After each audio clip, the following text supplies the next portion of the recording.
Hi, you're with Jason at True Vintage RC. Thanks very much for choosing to stop in and check out my video today.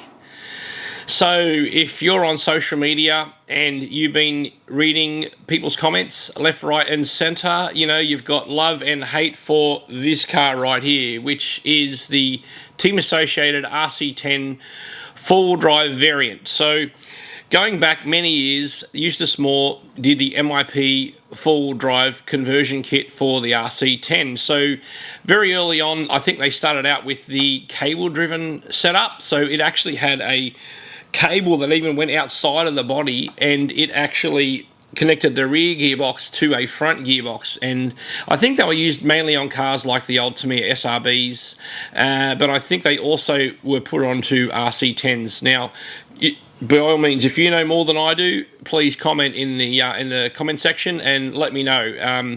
You know, there's so much stuff that goes on over time. Sometimes there's misleading information, either on social media, on YouTube, and I don't want to be one of those guys. So correct me if I'm wrong. But then they did, of course, go to a chain-driven four-wheel drive setup, which connected the rear gearbox to a front gearbox with a chain that ran down on the left-hand side there. And then finally there was a Legends belt-driven kit, and I actually had one of those myself many years ago, and the intention was for me to build that kit up with what I had back then was the original RC10 Worlds car, and I'll include some photos in this video so you can see what it is that I'm actually talking about. So it did come in a little white square box with a fluorescent yellow sticker on the front, which basically explained what the kit was for, created by MIP, Eustace Moore. This kit was to convert, of course, an RC10, mainly a team car or onwards after that. So it usually needed to be a tub chassis, and it had to have the wider front arms with a stealth transmission, which, you know, fast forward now, this is pretty much exactly what this car right here is. It is actually as close you're going to find to a team car.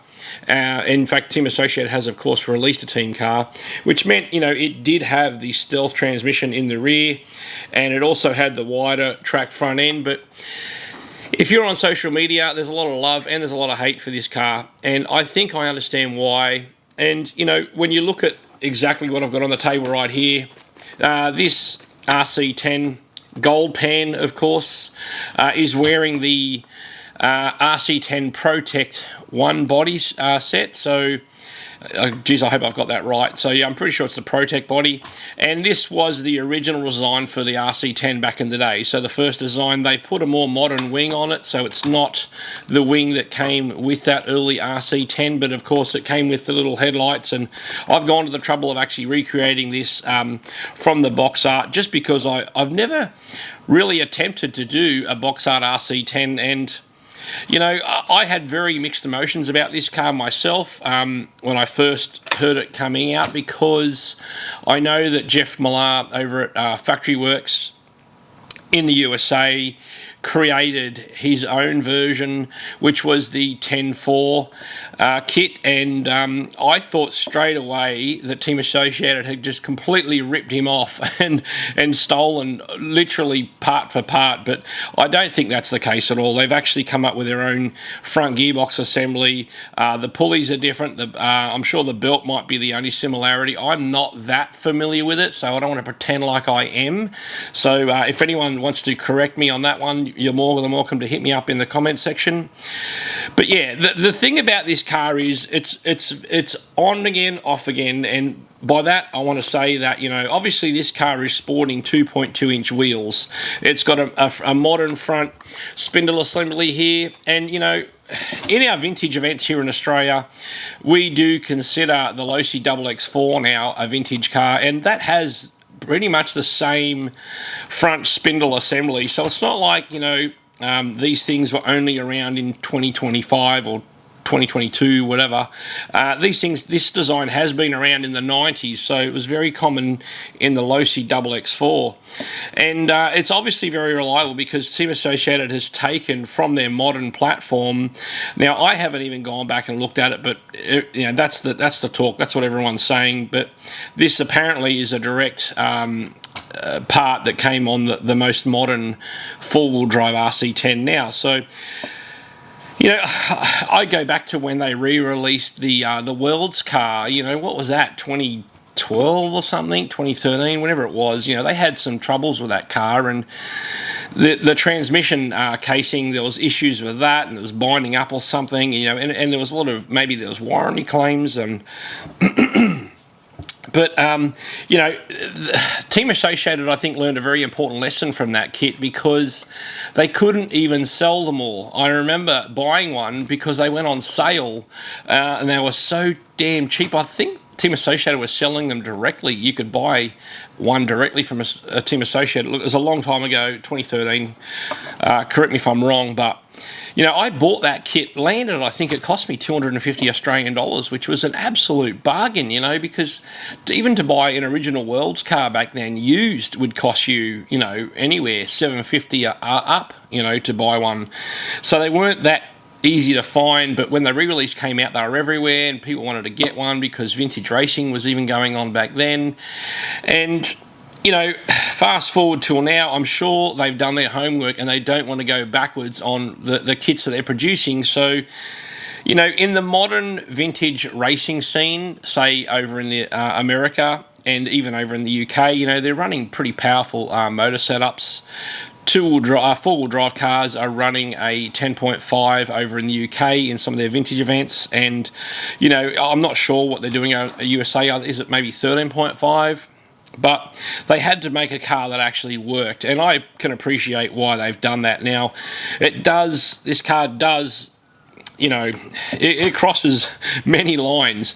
But, you know, I wasn't into it when I first saw the photos come out from Team Associated, but then I saw their video with them, you know, taking this thing over some, out to a dirt track and doing some jumps, and I was like, yeah, I was instantly into it. I was like, yeah, this car is not going to have any performance advantages, in my opinion, over, let's just say this is a team car, and let's just say it did slot into, here in Australia, somewhere like the 89-91 class. Now, you're going to be up against Pro Cats, 870Cs, YZ10s, lasers, Optima Mids. I think a standard Optima Mid out of the box would hose this thing, because the weight bias, the motor being in the rear, it's a two-wheel drive pretending to be a four-wheel drive, or, you know, convert it to a four-wheel drive, because the design of this car was a successful two-wheel drive model. So, but is it as cool as hell? Absolutely. Anytime I've ever seen an RC10 with a belt or chain that stretches down the middle or down to one side, it really does draw your eye, and I'm sure nobody out there could pretend that that is not the case. So, you know, building this car, I didn't think it was an issue at all. I've heard some people say, you know, the quality control wasn't that great. I didn't notice anything wrong with any of the components. Everything went together really easy. Look, I'm not being paid to do this advertisement for Associated or anybody else, but I just take it off face value. Now, let's get this body off. So yeah, I did go to great detail to recreate the original look of the early 6-gear RC10, which is another thing. So the earliest car had this body, you know, which was the ProTech one, and, you know, it had a 6-gear transmission in the rear. It had the narrow track front end, so this has got the wide track. You know, it was a little bit more early on in the evolutionary stages. You know, it had it just is weird that they took this body and put it on this chassis, because everything about this car screams, you know, team car to me. And with some extra changes, I think they've done their homework, because this front transmission assembly, now the MIP had like a split spool. They had a one-way in each side of the outdrive of the, well, it didn't actually have a differential, but it had like a one-way each side, and that was much like, yeah, the early Shoemaker Cats had a one-way in the front spool, which gave you that cornering ability. Not differential, but it did allow each wheel to act independently, so it wasn't a solid spool and solid drive through the front all turning at the same time. Whereas, you know, Jeff Millar with his 10.4 kit, you know, they got a stealth diff in the front. So obviously they took the exact same differential that was in the rear and put it in the front in the 10.4, and Team Associated have done exactly the same thing here. Now, I didn't do a build video because there's plenty of those things online already, and I haven't been well. I've been dealing with the flu, and I got this car, and I just really wanted to get it done and built. And you know, there are some faux pas on this car for me, you know, like these grey ball ends here, these heavy-duty setup. Look, I wanted to create this, build the car as close to as stock as out of the box as it should be. Now, am I going to make some changes to it? Sure. I'd really like to remove the front spindles. I'm probably going to change the shocks all back to gold shocks, just because I want the aesthetic to, you know, represent more of the, you know, tie in with the original look. And yeah, like I want to get rid of these ball ends, the grey ball ends. I don't know why Team Associated didn't at least colour code them.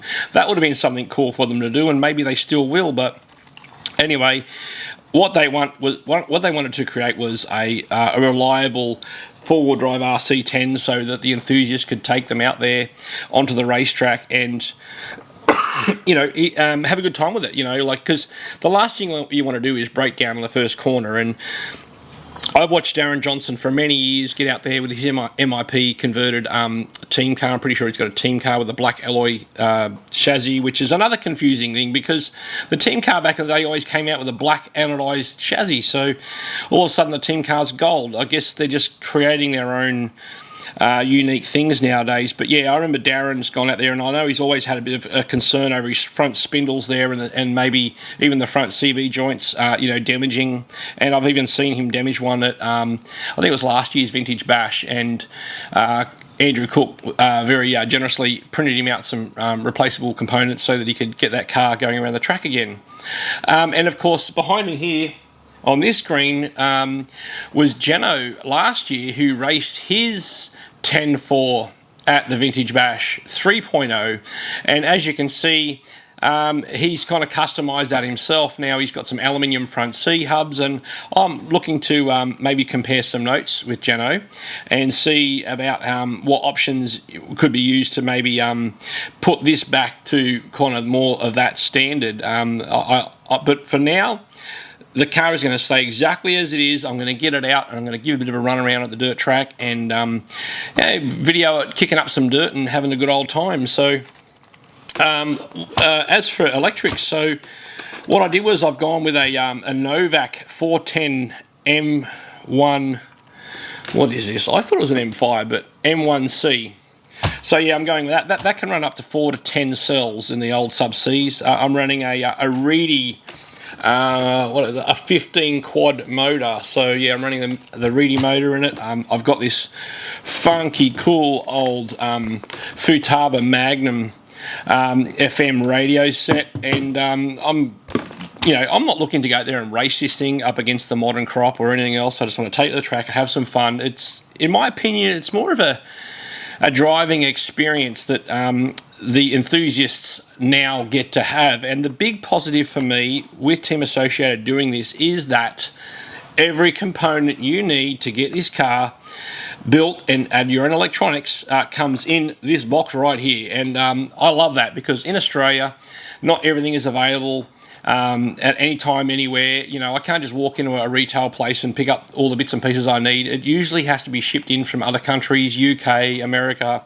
wherever, and all that adds up. You know, you want to chase a diff center here, and you want to chase the 10.4 kit there, and then you want to chase a kit to put it all together, and then you need these hubs, and then you want these wheels, and before you know it, you know, you've probably got 5, 6, 7, 8, 9, 10 lots of postage all added into the price of actually putting this thing here together, just so you can go out and have the front wheels turn on this RC10 team car.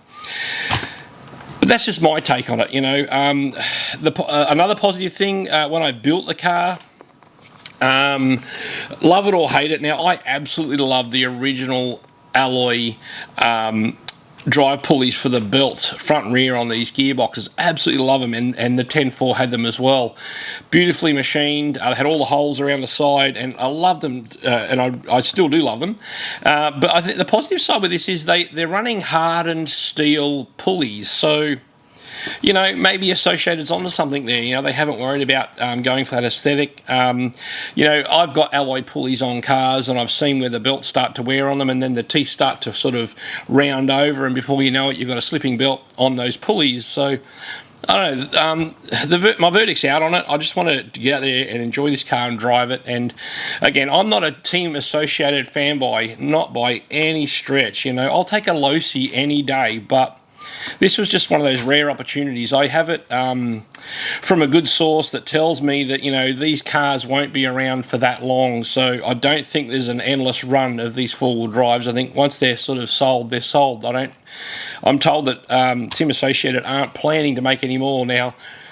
Don't shoot me, don't shoot the messenger, but I've had it from a reliable source, and yeah, he tells me that, and anything he tells me, it's turned out to be true, believe it or not. So, you know, he's connected in the industry, and that's all I have to say about that. But anyway, oh, that's right, they had a CVD issue on the rear. Now, I don't know if you can see on the camera here, but what I did was I took the blue spacer, which the wheel was meant to bolt up against, which goes onto the stub axle and slides on there, and then, you know, you'll have that blue taper washer there, and the dry pin goes through it. Well, I actually put that on the inside, so without even having to chase up other bits and pieces, I actually put it on the inside of the bearing to actually push the stub axle and the CVD further inwards for better engagement into that outdrive in the ball diff there. So I also run the shocks on the outside, on the top of the tower, and on the outside of the arm. So I've actually noticed that the CVDs are quite happily sitting just inside of the stub axle. The CV end is going directly into that differential outdrive, and it's not sitting on the outside. So when I first heard of it going on, I was like, typical Associated. You know, there's the same thing with the B3. They made it so that the end of the dog bone where it went into the actual diff outdrive was just always hanging just on the outside edge, which if it had a little bit too much droop, went around a corner, lifted one, you know, had the arm drop too much, it would almost catch on the outdrive of the diff, and it would start chipping away the bits of metal off that outdrive, you know, and I'm like, I don't want to go through that again. So that's how I got around it. There's actually two shims on the outside of the bearing, but say between the bearing and the drive pin.